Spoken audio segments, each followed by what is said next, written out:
If you want to learn about B2B lead generation, then this is the video for you. I'm talking about what it is and how you can use it to find new clients or customers. And that's coming up next.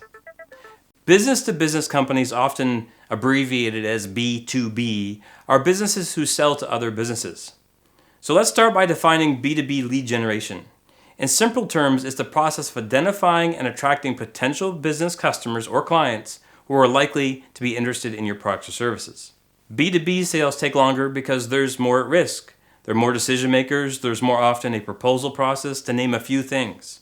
To understand B2B lead generation, we also need to remember the difference between marketing strategy and marketing tactics. Marketing strategy is your long-term plan for achieving specific goals. It's the foundation that guides all of your marketing efforts, ensuring they align with your company's vision and objectives. Strategies ensure you're headed in the right direction. It's like having a map. Marketing tactics are the specific actions and techniques used to implement your marketing strategy. They're short-term initiatives that help you achieve your marketing objectives. It'd be like having a car or a bicycle or a plane, depending on the trip you're trying to take on that map. Tactics ensure you're taking the right steps. Your website, YouTube, email marketing, ads are all examples of tactics. Don't start the lead generation process without a strategy. To understand B2B lead generation, you need to understand the buyer's journey. This is the process buyers go through to become a client or a customer. There are 7 steps to the buyer's journey. The first step is awareness. Usually someone has a problem and they go online looking for answers. They're probably not fully aware of the real problem, and at this stage you need to be the expert that they're looking for. If they start their search on Google, you need to rank high with answers to their questions on your website or social media or YouTube. Step 2 is education. Once people are aware of their problem, they educate themselves on their options, how they or someone else can solve their problem. This is a separate stage from awareness because we have the worldwide internet available to us for education, and you need to be the expert they find to help them solve their problem. Education is the stage that most often is forgotten, but it's the most important for the modern buyer because they want to go through this process at their own pace. Step 3 is consideration. At this stage, the buyer's starting to get clear on their problem, and they're now getting closer to solving it. However, there's a good chance they still really don't understand the real problem. They may have gotten some bad advice or holding on to assumptions. Regardless, they're looking at all their options, and this is where they're most likely to reach out to a salesperson. This is where the salesperson can continue the journey by asking good questions. If your website is set up properly, you'll get a request for a quote from them. Step 4 is decision. They become a customer in this stage. They're going to ask a lot of questions like, what's it going to cost? How long is it going to take? This is where they figure out if they even want to solve the problem. Will they work with someone internally or externally? You need to learn who the decision makers are and make sure you're able to talk with all of them. Step 5 is everyone's favorite. It's the buy stage. This is where they actually purchase your product.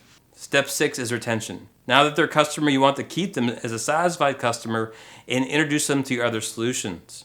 This introducing them to other solutions, we call this upselling and cross-selling. And the final step, step 7, is advocacy. This is where they refer you to others who could use your service. And no matter which stage they're in, we must meet them where they are and give them the information they need. One mistake that many companies make is they don't have a process for moving people from online into their selling system. There's 2 types of lead generation, traditional and digital. Traditional, you have trade shows, conferences, referrals, and everything else you see on the screen. Digital lead generation is broken into 2 parts, outbound and inbound. The most successful B2B companies use a combination of both kinds of digital marketing. Now, outbound is reaching out, advertising, cold calling, cold email, cold LinkedIn message, social prospecting, account-based marketing.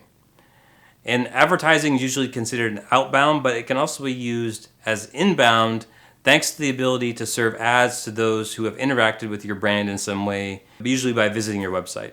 Inbound is attracting them in. Inbound leads have a higher rate of conversion and a shorter sales cycle. Things like advertising through retargeting. Retargeting is anyone that's visited your website before, sending them another ad. Your website, content marketing, SEO, email campaigns, LinkedIn, social media, lead magnets, YouTube, podcasts, to name a few. You'll notice that paid ads are in both lead generation methods. That's because paid advertising works in different ways for both. Usually the goal of lead generation is to get someone to talk to a salesperson. One of the main reasons your company isn't getting leads online is because your website isn't set up to help engage people as they go through the buyer's journey. And you can watch this video in the card above, or it's also in the description below, to learn more. Let's look at an example. If you visit our website, millerfarmmedia.com, and request the free LinkedIn training, you fill out the information, hit the button, you get a free resource in your email box, and you get put into our marketing database and you become an inbound lead. Now that doesn't automatically mean you're qualified. That's what the other steps of the buyer's journey are for. With inbound, by the time you're ready to talk to a salesperson, they're more aware of who you are and they're a warm lead. One of the big things that's changed is that marketing doesn't stop when your sales team gets a meeting. You still need to continue to nurture them until they purchase and make them an advocate for your business so they refer you to others who need your products or services. Most companies run an ad and then someone responds and the sales team reaches out right away and expect that to be a qualified lead. That's not the way this process works, and it's one of the reasons why you get the sales team complaining about the leads from the marketing team. It's like serving a cookie that hasn't been cooked all the way through yet. It might look like a cookie, but it still needs to go through more of the baking process to be ready to eat.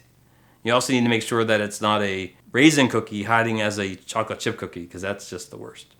The buyer's journey should act like a filter to help prospects realize if they need to reach out to a salesperson or if they're not a good fit. This allows your sales team to talk to more qualified people. This process we just talked about is called sales enablement. This is the process, content, and technology that empowers your sales team to sell more efficiently at higher velocity. This includes developing what's called a sales enablement strategy, a lead qualification framework, and a sales level agreement. This helps keep the sales and marketing teams accountable to each other and collaborating to increase sales. One of the main challenges with B2B marketing is that it takes a team of experts to do it successfully.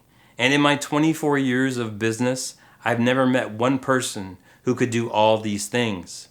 Even if you hire a CMO or a marketing manager or a VP of marketing, they're going to have one thing they're really good at, and hopefully that also includes managing a team of experts. I recommend finding a B2B lead generation agency with a team to create your marketing strategy and then implement the tactics that work best for your business. Because agencies already have a team built, they'll be able to move faster and more effectively than an internal team. Plus, it's easier to change agencies than internal teams. If you need help with your marketing, we're a strategy-first lead generation agency, and you can use the link in the description below to contact us to get a quote. If you're not ready to talk with someone, you can click the link below to get a free resource called How to Generate Sales and Leads with Your Website and Social Media, and that's available again in the link in the description. Thanks for watching.